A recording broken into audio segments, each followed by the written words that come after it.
بسم اللہ الرحمن الرحیم۔ میں نے اس مرتبہ قرآن حکیم کی ایک ایسی آیت کا انتخاب کیا ہے کہ جو غرر آیات قرآنیہ میں سے ہے۔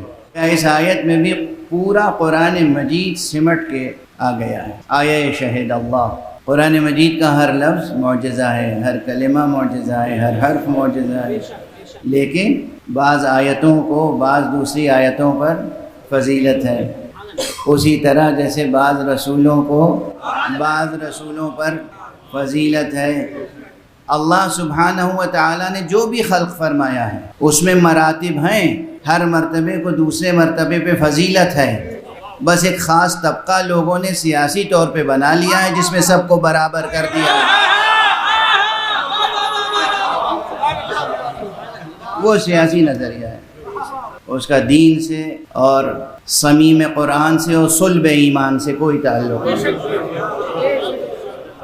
تو یہ جو آیت کریمہ ہے یہ قرآن مجید کی عظیم ترین آیتوں میں سے ایک ہے۔ اپنے اختصار کے باوجود آپ حضرات میرے اسلوب بحث سے بہت حد تک آشنا ہیں۔ میں قرآن مجید کے ایک ایک لفظ پر ٹھہر کر جب غور و فکر شروع کرتا ہوں تو وہ بہت طویل ہو جاتا ہے سلسلہ گفتگو کا۔ آیت تبرکاً تلاوت کی جاتی ہے۔ تبرک کے معنی ہی یہی ہے کہ اس حقیقت میں برکت ہو۔ آپ جب کسی کو تبریک پیش کرتے ہیں تو اس کے کیا معنی ہے؟ میں آپ کو تبریک پیش کرتا ہوں مثلا کہ آپ عزائے حسین سے وابستہ ہیں، یہ تبریک تہنیت سے مختلف مفہوم ہے اس کا۔ تبریک میں دعائے برکت ہے، تبریک ہے دراصل دعائے برکت۔ تو آیات قرآنیہ کی تلاوت اگر تبرکاً بھی کی جائے تب بھی، اور اگر اس نقطہ نظر سے کی جائے کہ بھئی ہمیں اسی آیت کے نور میں آگے سفر طے کرنا ہے۔ قرآن مجید کی آیتیں سب نور پارے ہیں، اور یہ سب میرے پرانے جملے ہیں، یاد رکھیے گا۔ قرآن مجید بے جان حرفوں کا مجموعہ نہیں ہے، قرآن مجید ایک زندہ کتاب ہے اور زندہ کرنے والی کتاب ہے، خود زندہ ہے اور زندگی عطا کرتی ہے۔ یہ سب میں صرف تشویق کے لیے یا ترغیب کے لیے یا تحسین کے لیے نہیں کہتا ہوں، یہ ایک حقیقت ہے۔ قرآن مجید زندہ وجود ہے اور زندگی بخش ہے، تو اس کے نور میں اگر زندگی بسر کرنی ہے تو پھر غور کرنا ہوگا۔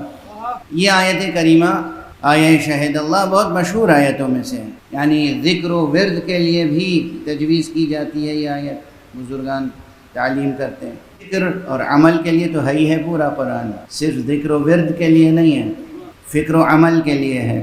لیکن مقام ذکر اور ورد میں بھی اس آیت کے تعلق سے ایک بات یہ بتائی گئی ہے، علماء، فقہا، بزرگان، عرفاء، سبھی ہر طبقے سے تقریباً بزرگان نے یہ بات بتائی ہے کہ یہ آیت شہید اللہ مختلف مواقع ہیں اس کی تلاوت کے، ہر نماز کے بعد تلاوت کرنی چاہیے، اور اگر سونے سے قبل، یعنی جب آپ وضو کر کے سونے کے لیے بستر پر جائیں اس وقت اگر اس کی تلاوت کریں اور روز کریں، پابندی کریں۔ اصل چیز ہے کسی بھی عمل کو لگاتار بلا ناغہ انجام دینا ہے۔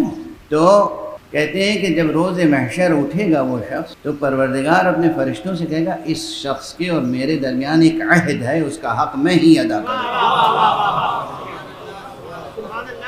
تو گویا یہ ایک عہد توحید ہے، یہ ایک رشتہ توحید کو مستحکم کرنے والا عہد ہے۔ یہ حضرت حق سے، رب الارباب سے، پروردگار سے رشتے کو مستحکم کرنے والا ایک عہد و پیمان ہے، اور اگر بندہ روزانہ یہ عہد و پیمان دہراتا رہے تو روز محشر اسے یہ انعام ملے گا کہ فرشتے حیرت زدہ رہ جائیں گے جب حضرت حق کی خود آواز آئے گی کہ اس بندے سے میرا ایک عہد و پیمان ہے اور میں ہی اس کا حق ادا کروں گا۔ یہ وہ آیت ہے جو میں نے آپ حضرات کے سامنے تلاوت کی ہے، اور انشاءاللہ جہاں تک میری آواز جا رہی ہے مجھے یقین ہے کہ آج سے آپ حضرات اسے ترک نہیں کریں گے۔ کسی ایک آیت کے وفادار ہو کے دیکھیے،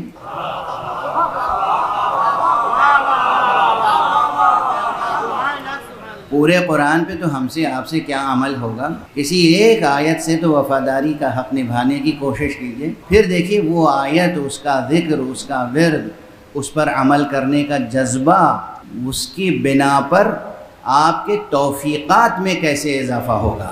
توفیقات میں یوں اضافہ ہوگا کہ جس کام کو آپ ناممکن سمجھ رہے ہوں گے وہ بھی سہل اور آسان ہوتا چلا جائے گا.